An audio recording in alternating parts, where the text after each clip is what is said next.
सावकारकीचा परवाना नसतानाही बेकायदेशीर सावकारकी केल्याच्या तक्रारीवरून बेलापुरातील भाजपाचे कार्यकर्ते सुनील मुथा व त्याचा भाऊ मनीष मुथा यांच्याविरोधात श्रीरामपूर शहर पोलीस स्टेशनला गुन्हा दाखल झाला असून या घटनेमुळे तालुक्यात खळबळ उडाली आहे। श्रीरामपूर शहर व परिसरातील काही ठिकाणी जुनी वाहने मोठ्या प्रमाणात उभी असल्याची माहिती पोलिसांना मिळाली। मिळालेल्या माहितीनुसार पोलिसांनी मोठा फौजफाटा घेऊन सोबत शासकीय पंच घेऊन मुथा यांच्या दुकानावर छापा टाकला। त्यावेळी मुथा यांच्या जागेत मोठ्या प्रमाणात चारचाकी व दुचाकी वाहने उभी करून ठेवलेली असल्याचे दिसून आले। या वाहनाबाबत विचारणा केली असता गाडी खरेदी विक्रीचा व्यवसाय असल्याचे सांगण्यात आले, परंतु ही वाहने वाहनधारकांना व्याजाने पैसे देऊन गहाण म्हणून ठेवून घेतल्याचे आढळून आले।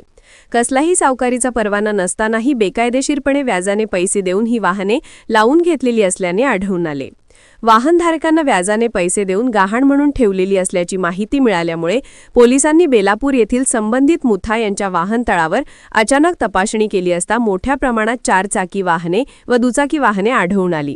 सदर वाहनाची खात्री करत असताना तक्रारदार नामे रोहित संतोष भालेकर, राहणार Belapur road, Bajrang Nagar, ward number 7, Shrirampur हे समक्ष पोलीस ठाण्यात हजर झाले असता त्यांच्या तक्रारीवरून श्रीरामपूर शहर पोलीस स्टेशन गुन्हा रजिस्टर नंबर 1023/25 भारतीय दंड संहिता कलम 308(2) सह महाराष्ट्र सावकारी अधिनियमन कलम 3944 अन्वये गुन्हा दाखल करण्यात आला असून पुढील तपास सुरू आहे। श्रीरामपूर शहर पोलिसांकडून असे आवाहन करण्यात येत आहे की अशा प्रकारे कोणी जर बेकायदेशीर सावकारकी करत असेल व एखाद्याचे वाहन गहाण म्हणून ठेवून घेऊन त्यास अव्वाच्या सव्वा दराने पैसे देत असल्यास त्यांनी तातडीने श्रीरामपूर शहर पोलीस स्टेशनमध्ये संपर्क साधावा, असे आवाहन श्रीरामपूर शहर पोलीस स्टेशनचे पोलीस निरीक्षक नितीन देशमुख यांनी केले आहे।